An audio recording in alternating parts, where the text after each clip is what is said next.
Welcome to the Slop Temple. We pray this video helps. You start by preparing the essentials. Confirm the watch is paired and charged, and have the image file ready. Open the companion app on your phone or go straight to the watch settings, depending on your platform. Once done, navigate to the watch face or wallpaper section. This is where you select custom images.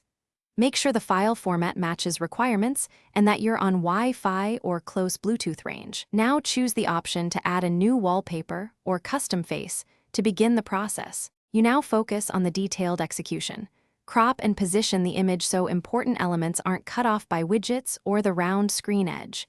Use the app's preview tool to check it full size, then tweak brightness or contrast so the wallpaper remains readable under sunlight.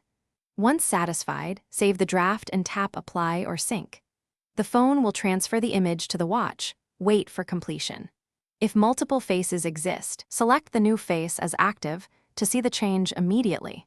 Finish by confirming the new wallpaper is active and looks good in everyday use. Check widgets and readability. If the image didn't appear, reboot the watch first, then reapply.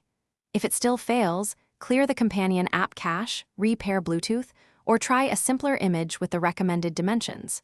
These steps fix most sync and cropping issues. Finally, make small adjustments and reapply until the result is stable. You'll understand why size and contrast matter after a quick trial. Thanks for watching. Consider subscribing if we helped you.